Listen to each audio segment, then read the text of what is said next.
So I'm browsing social media and see a lot of TikTok posts posted on X posting Red Note accounts, and it's truly disheartening and inspiring at the same time. I can tell you why in a second. I'm just trying to gather everything because I'm trying to talk through this. So basically, one of my concerns is that the baby dick energy that led to the TikTok ban isn't going to stop with just them banning Red Note. I thoroughly expect these politicians who are literally waging war with everyday citizens with their policy making supporting billionaires and corporations over the lives of everyday Americans, that they will label anybody who downloads the Little Red Book app as a communist terrorist. I'm dead serious when I say I am nervous in that aspect of this country making everyday Americans who stand up for the greater good as an enemy of the state, which is ridiculous when you think about it. But just look at the examples.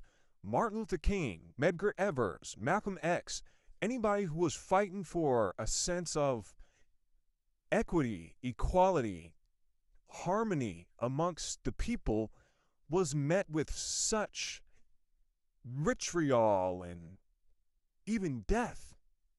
So it's my fear that the people who have sold their souls to the highest bidder, who have compromised themselves so bad that they are having to bend over backwards for an ethno-state,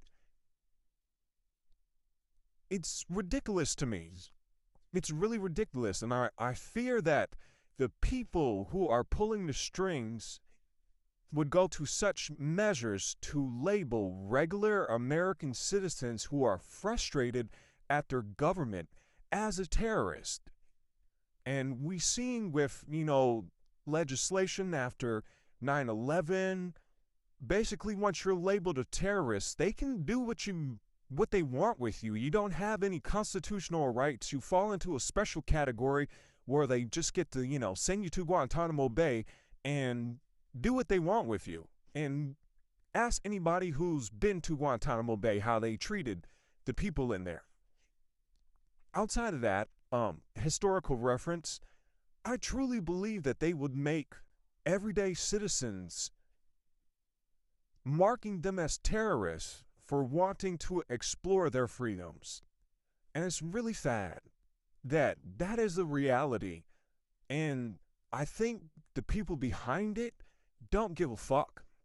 Like, they would have no problem telling our politicians to draft up a new bill that says anybody who uses a Chinese communist app like the Little Red Book would be labeled a terrorist for trying to be a communist, and tying that all together when in reality it's just regular ass people finally getting exposed to the reality of the world, that it is not dictated and outlined how it is in major media forms like the news, movies, all the propaganda that's been fed to us to have us divided and keep us from even basic communication. They have spent years, and this is what you have to understand, they spend so much money trying to persuade public opinion.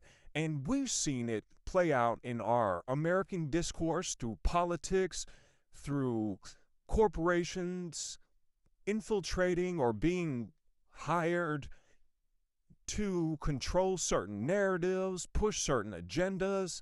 And, you follow the money, and it all comes back to a couple billionaires and hedge fund managers and major hedge fund conglomerates that basically own everything. And it's truly fucking sad to see that it took the banning of an app for people to finally reach out and explore the world around them.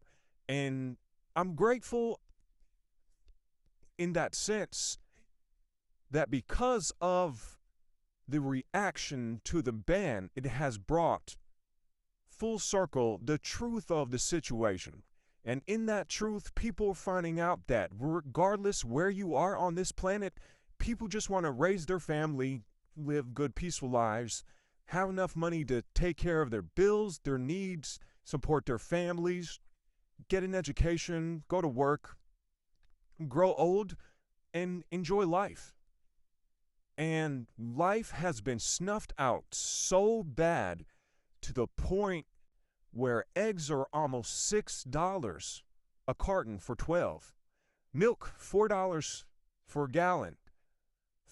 It's unfathomable when you realize that every political stance our government has taken in the past 30, 40 years has been to subjugate its citizens to the point where you don't have any vacation time, you don't have any free time, you don't even have childcare, so you have to work so many hours to almost get by.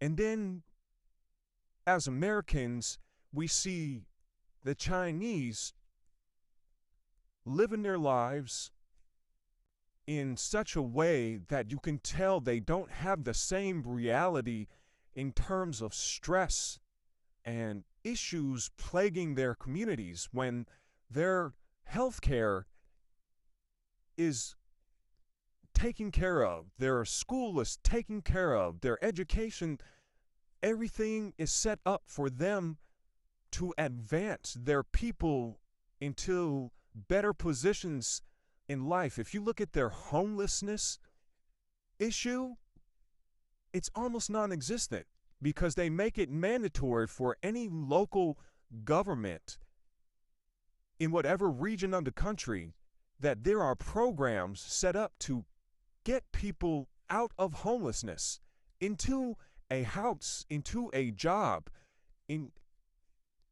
to enable them to get out of poverty, because they understand that if one person is rich and everybody else is not, that doesn't serve the people. And here in America, the goal is to become rich so you aren't like the people who don't have money. And just the approach to life of taking care of their citizens, you can see in their quality of life that they are literally enjoying their days. The majority of Americans don't have time to enjoy their days. And the few select millionaires and billionaires, even 100,000aires who have escaped the rat race, it's not that we're jealous of them. It's the fact that that isn't the norm. That isn't the goal of our government, to bring everybody out of this rat race. And you see over there, they make policy to ensure that you don't fall behind. And if you do, they help you up. Here, we punish the people who fall behind when in fact it was set up for them to fall behind. And that's why I go back to my initial point where I'm very scared that they're going to start labeling regular citizens as terrorists, because we do have a for-profit jail system. We have the most incarcerated people on the planet. And that's behind countries with billions of people. And that's my worry, that people will wake up and question their government, and the government will retaliate for questioning them. So I hope everybody grows, develops, we mature, connect with all our brothers and sisters around the planet, and realize that the people should take care of the people, not corporations. And that's my TED Talk.